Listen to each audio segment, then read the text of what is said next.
I travel round the world with Virgin Island pride, yeah. A lot of people still going through strife, and still we live a joyful life. That's why the place nice, so nice, so nice. Good morning, everyone. Welcome to the second press conference of the Street Addressing Initiative, final phase, territory-wide phase of this project. Exciting point to be here in the project. I would like to thank everybody for attending. Thank you, Lieutenant Governor. Thank you, media. Thank you, UVI, for attendance. And of course, thank you for our program managers, Office of Disaster Recovery, as well as the Office of Lieutenant Governor staff here present. And of course, the people of the Virgin Islands listening online. We're at a great place with the project. So what we're going to do today is go over some of the milestones, accomplishments that have been going on over the past months, as well as some of the milestones coming up for the execution of the St. Thomas and St. Croix legs of the project. So what we'll do first is we'll have Lieutenant Governor Roach, who has been the pivotal point for this project to get it going as fast as it has been. So we'll give him some time to speak on the project, and then I'll take it back for some more details. So Lieutenant Governor, thank you. Thank you, Director George. Good morning, everyone. So first, a little housekeeping. I want to, first of all, thank you all for coming out to share in this vital project that we're undertaking. So I have to give my employees some kudos. This room that you're in, they took it over, and they have renamed it the East Wing Conference Room. And all of the electronics and all of the mapping, the data that you see framed on the walls, the employees, they led by Jacqueline Jones and Miss Arlene Chandler and quite a few others. They sold smoothies and sandwiches at lunchtime, as they do to support our Christmas and holiday events. And they outfitted this room. So I want to give them kudos for that. And I also want to recognize some key members of the staff who are here present. You've met Director of our Geospatial Information Systems, Mr. Chris George. We have our Director of Trademarks and Corporations, Ms. Denise Johannes, our Tax Collector, Mr. Brent Latham, our Tax Assessor, Mr. Ludens Romney. I'm not going to say senior, okay? Because we had another Ludens Romney in here. We have our Recorder of Deeds, Ms. Erica Dover. We have our Assistant Director of Banking, Insurance, and Director of Securities, Ms. Marguerite Burke, and Mr. John Gums, who's also with the Street Addressing Initiative. And I want to recognize our two employees, our young people. We're very proud of them, who are celebrating their 1-year anniversary with the Office of Lieutenant Governor, Miss Deanna Hunt Letsom, and who is our MIS, one of our MIS employees, and Mr. Ludens Romney Jr., who's also in MIS. And of course, our Director of MIS, who, we can't overlook, Mr. Lance McKee. So, the Street Addressing Initiative. And I want to welcome Mr. Leonard DiPiana. Oh, yeah. You move around a lot, yeah. Who's one of our partners, right, in this project. I want to reflect a minute on the fact that you've heard about the Street Addressing Initiative for a while. It wasn't invented by this administration. We came in and met it kind of sitting on the shelf, though, and decided that such a critical infrastructure project could not languish, any longer. The governor and I pledged our support of the project, and we had able staff at the time. I think we had one staff. We might have had one staff. And we have to recognize Mr. Pedro Nieves, who is not on this side, he's on the St. Croix side. Oh, there he is on the camera, one of the persons in MIS as well. But we decided that it needed to get the push, and so we went out and sought funding from HUD, and also had to observe some interruptions. We had an almost 2-year interruption with COVID, and as you would imagine, This project involves people going out and speaking to people, going in the proximity of their homes. And so whatever sheltered experiences we had during COVID, that affected the progress of the project as well. So why an urban grid, right? Some people, very often in this place, you might not get people understanding and supporting a project because some of it is not visible to them, right? But I tell people all the time, when you get in your car and you plug in a destination and it takes you there in the VI, it's not Google Maps. It's these people here. This is the work of this division. We feed them the information. So when you're experiencing that, it might not be a thing that you reach out and touch, but if you get to where you're going, this is because of this work. And why it is so significant. Sometimes in the Virgin Islands, we put on ourselves. We don't even wait for people to put us down, right? But we are the first place in the Caribbean that will have an urban grid of this nature. All of us who have traveled throughout the Caribbean know how people give directions. You go down the street, and then you're going to see a big pink house, and then after that, you're going to see a messful tree, and then you make a left, and then you go past the mahogany trees now, and then there might be a grave on the side, and then you cross over, you make a left there, and then it's the pink and white house across looking at you. We know that that's how we give directions. And that might be nice from a cultural standpoint because it helps you to identify landmarks. You know, sometimes if somebody references a point by a landmark, now you learn a landmark. But it is not the most efficient means of getting somewhere, especially if there's a person waiting for assistance. You know, our population is aging. We have more elderly people living alone. So it is vital that we're able to access these people quickly. So when we talk about public health and safety, critical, right? But then also, this is a major improvement for business. It results in effective delivery services. We have our partners involved. The Office of Disaster Recovery is a major one, but the Postal Service, the ITEMA, the Fire and Emergency Medical Services, the University of the Virgin Islands, all of these are partners whose work is also a part of this project, right? Now, this press conference this morning, of course, is to tell you about how important this is, right? It's a critical infrastructure project. And the other significant part is that the collaboration that we just spoke about, which I advocate, it's so much better when people are working together, one. And two, we need our public. We need our public. We need you to participate. And we're grateful and thankful that St. John came out in full support. We had the community groups in St. John. We had activists in St. John. Everybody came together. And that is why we were able to complete St. John first. So St. John is distinguished as the first island, as a total urban and rural grid where you can be taken from one place to the other following the road signs. And that's another big part. We're funding the road signs as well. So when you're driving at night and you look up and you see those illuminated signs, I used to say backlit, but he corrected me. Those illuminated signs that are out there, our project has placed them there, and you will see other signs that are being manufactured that will be on island and being installed in the short term. So this, the community aspect of this project, which we're trying to get more people involved in, is that this has really gotten to be an opportunity for neighborhood dialogue. Neighborhood dialogue about people who lived here, events that took place here.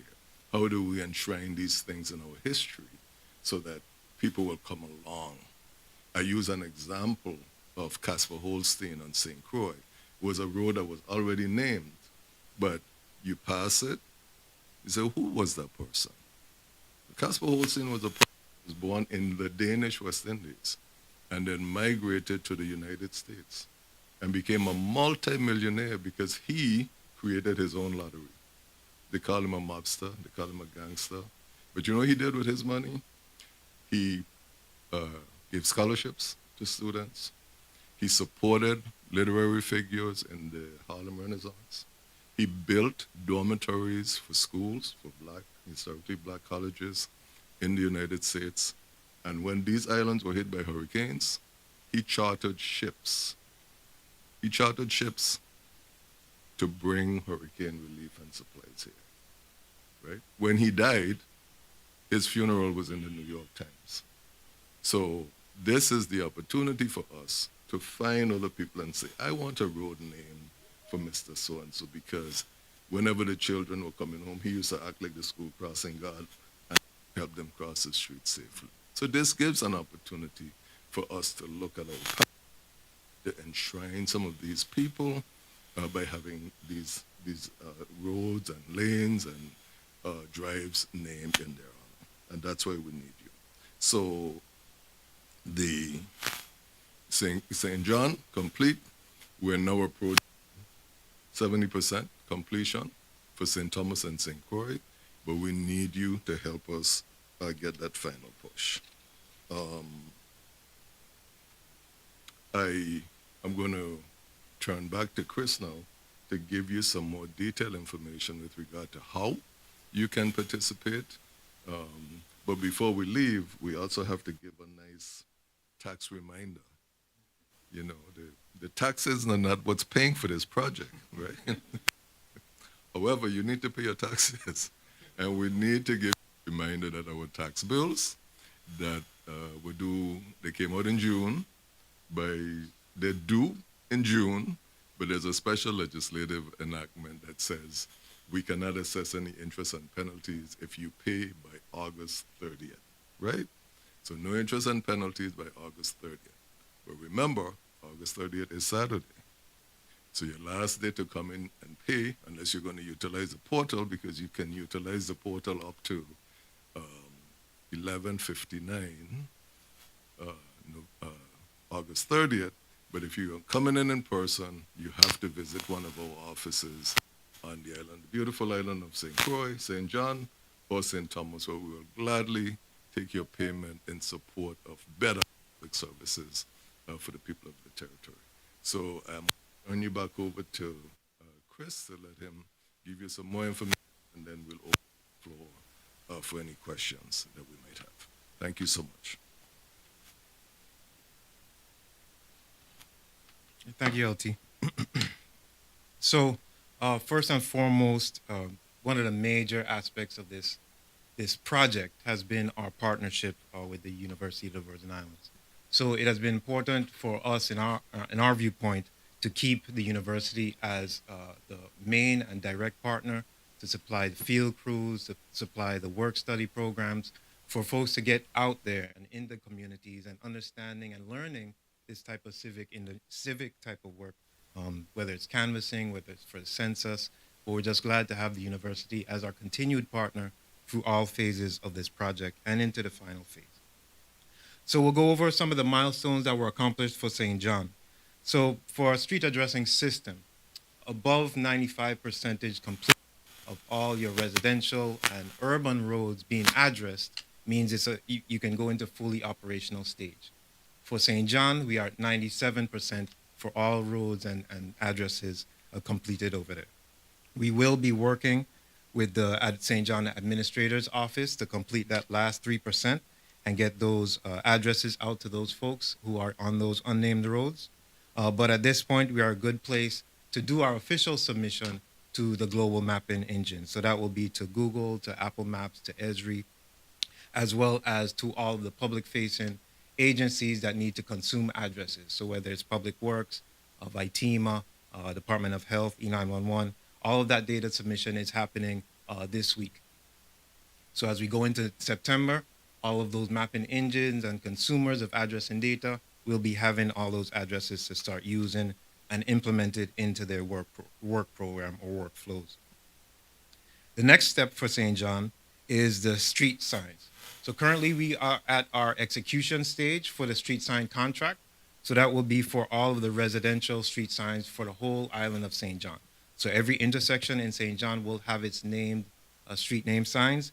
And we thank all of the St. John residents, as the LT said, who came out and supported all the groups like Coral Bay Community Association, the Cruise Bay folks. I forget the name of the elderly group we sat with that one day. Yes. St. John Historic Society. So all of those groups played a very significant part in getting us to the place where we needed to be to execute St. John, get everything done. So the names was the first step, and then utilizing our partners, UVI, we were able to get field crews out in St. John and get folks addresses that they needed. So that is basically, and of course we have two, like a surprise, two illuminated highway signs that we'll be putting up in St. John, one for the Gift Hill main intersection and one for the Border Mountain intersection. So St. John will have its two highway signs as well as the larger islands. So as we move into execution mode for St. Thomas and St. Croix, the field crews have been active, I'd say since May. Yeah, since May. And they've been moving expeditiously. They've been moving super fast. We want to keep thanking UVI for the field crews that we have on store. And we did expand the teams, so we'll be able to get more folks out there. So all the people that have been part of the field teams for the past phases and this phases, we thank you for your efforts. I know it's very hot out there, and this is not a good time of year to do field work, but they're getting it done. So we're in execution mode, and as the LT said, right now we stand at over 70% addressed for all named roads in the territory. So we are still working diligently for names for St. Thomas and St. Croix, where John Gums works. That's pretty much his full-time job at this point, is getting names from folks, going out and visiting the communities physically, talking to the people there, talking to the elders there, working with community groups and getting names done. So I think this week he's going to be working with We From Upstreet there in Hospital Ground to get some of those names done on the hillside. So it's an exciting time. And of course, we work with a lot of the community groups in St. Croix, the St. Croix Historic Society, our town, Frederickstead. So we have a lot of people that we do work with. It is pretty active in the name submission, but we do still have 30% of the roads that still need names. So we will always be asking and soliciting for communities, groups, neighborhoods. If you use one man on a road by yourself, please get in touch with us. I'll give the contact information out in a little bit, but please get in touch with us so we can walk you through the process. We've made the process as easy and headacheless as possible. All you have to do is get some agreements from your neighbors, and we'll do the rest. Get that in, and of course, you'll get your addresses for that corresponding name, and you will get the street name sign at no cost to the territory. Again, that's a pretty important point, is because once we get past the grant funding, once you get your names in, we'll put the names in the system, but of course, getting the signs will be a different process that you will have to do through Public Works once we get past the extent of the timeline for the project. So what we're looking at for project completion currently, we're looking at summer 26, and that will include for all of the addresses, all the new names that come in, as well as the signage.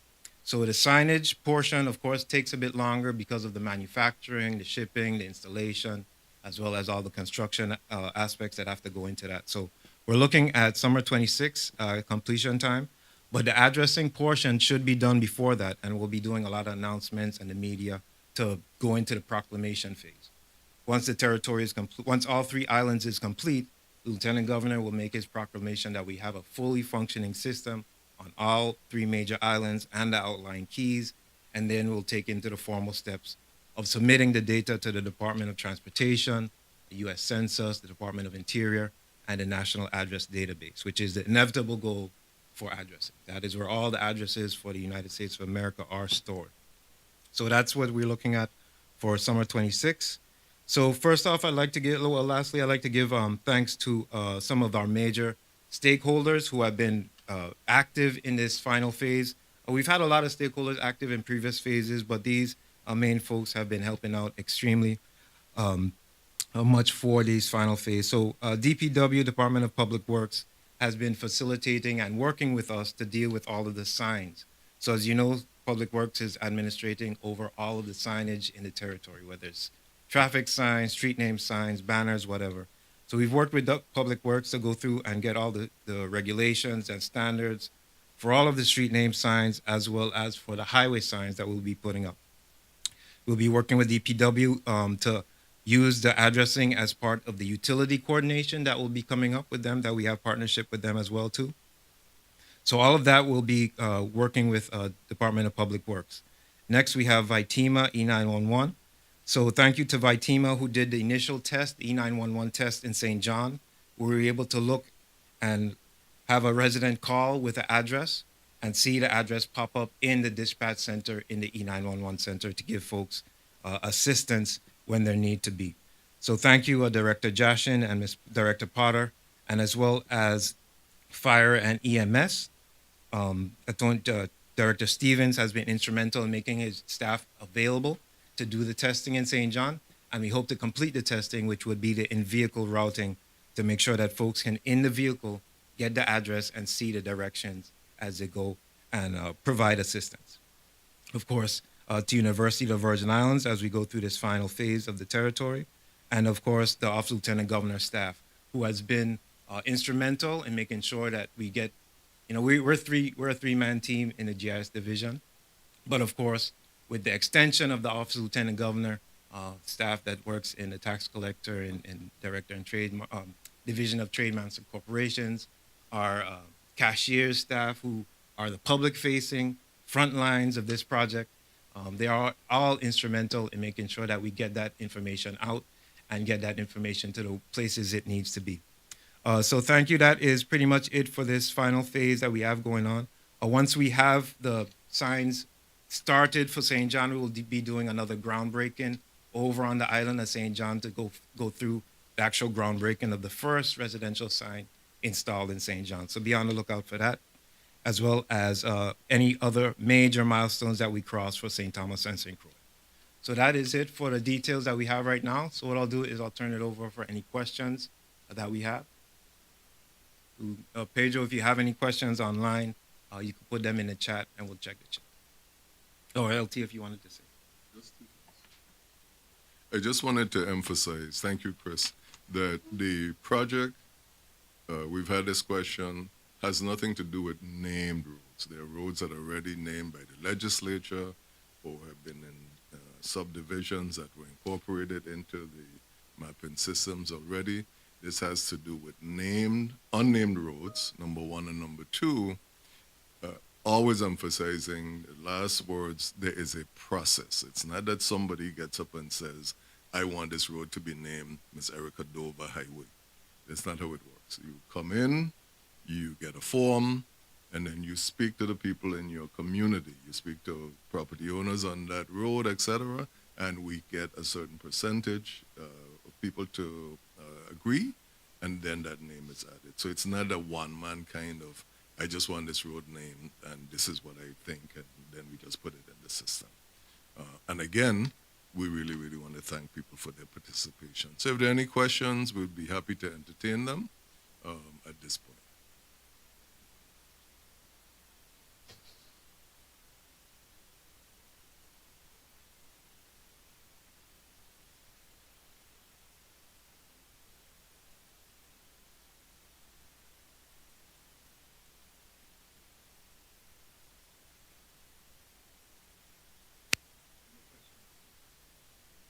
Okay. Are there any questions in the room? Any of the media or any? Sure. I'm sorry. You can, I think for purposes of those people online, they can see a beautiful face, but they also want to hear you. Okay, so we were talking about what you just mentioned. Yes. And for roads that are already named, if maybe we'd like to rename one, and we get a form, we come in, we get a form, and you speak to however many people and you get a certain amount. What if that's happening on both ends of that road? Well, we'd have to look at, some of the roads have been named by the legislature. Okay. So we're not able to change those. But you can petition the legislature as well. Okay, and in the event that we get like 50-50, they want to change it to You can make something that else suggestion. both ways. Yeah. Okay. We would encourage you to get community feedback because we want to be responsive. But I just want to make sure that the public is aware that if they have been named by the legislature or they have already been incorporated, it's going to be a different challenge. But thank you for the question. Anyone else? If not, we're grateful for your participation. You're free to hang around the East Wing conference room for as long as you desire. It is a public space. I don't know if Jackie will come in and move you out if she has other plans for the room. But we really do appreciate you coming out and listening. Thank you so very much. Have a great day.